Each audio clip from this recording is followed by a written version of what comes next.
ఇక్కడ ఎప్పుడైతే జగన్మోహన్ రెడ్డి గారు ఆ ఇంటికి వెళ్ళారో, ఆ కుటుంబాన్ని పరామర్శించినారో అప్పుడు గానీ ఈ సీఐ నాగరాజు మీద కేసు నమోదు చేయలేదు. మళ్ళీ జగన్ గారు ట్వీట్ చేస్తే తప్ప వీళ్ళలో కదలిక రాలేదు. మరి ఇప్పుడు అరెస్ట్ చేసిన తర్వాత ఏమంటున్నారు వీళ్ళు? ఆయన మౌనంగా ఉన్నారు, ఏ ప్రశ్నలకు ఆన్సర్ ఇవ్వడం లేదని అంటున్నారు. దీని వెనక పెద్ద పెద్ద హస్తాలు ఉన్నాయన్నది ఇప్పుడు చర్చ.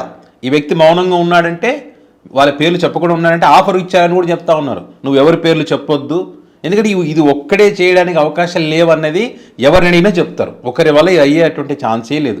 దగ్గర దగ్గర 40 రోజుల పాటు ఒక వ్యక్తిని కనిపించకుండా మరి కాల్చి బూడిద చేశారంటే ఒకరి వల్ల అవుతుందా? అసలు సమస్యనే లేదు, అలాంటి జరగడానికి అవకాశమే లేదు.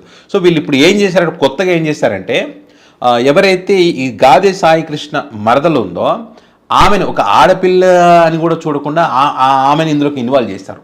అప్పుడు ఎప్పుడో ఫోక్సో కింద ఏదో కేసు నమోదైందంట. ఆ విషయంలో ఇలాంటి దుర్మార్గుడు అది ఇదని చెప్పి మళ్ళీ ఆ కేసు గురించి తీసుకొస్తారు.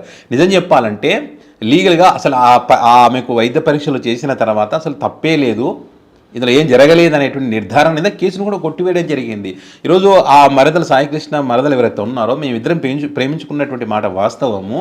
మొన్నటిదాకా కూడా నేను మా బావతో మాట్లాడాను.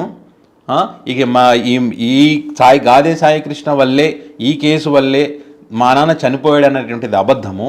మా నాన్నకు పక్షపాతం రావడం వల్ల స్ట్రోక్తో చనిపోయాడని చెప్పి ఆ మరదలు చెప్తా ఉన్నది. నాకు పెళ్ళైంది, పిల్లలు ఉన్నారు, దయచేసి నన్ను ఇందులోకి లాగొద్దని అని కూడా చెప్తా ఉంది.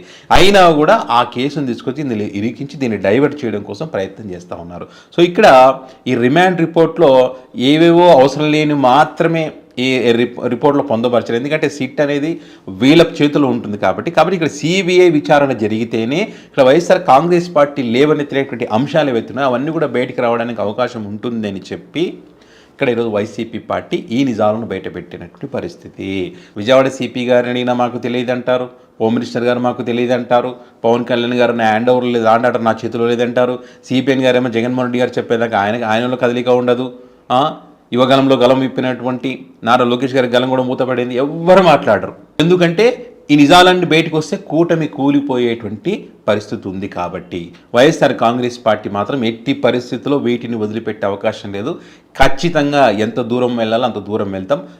ఈ జరిగినట్టు దీని వెనక ఎవరెవరున్నారో వాళ్ళందరూ కూడా బయటికి లాగుతామని చెప్పి ఈరోజు వైఎస్ఆర్ కాంగ్రెస్ పార్టీ గట్టిగా నిలబడింది. సో మరి ఈ అంశానికి సంబంధించి మీరేమనుకుంటున్నారో కామెంట్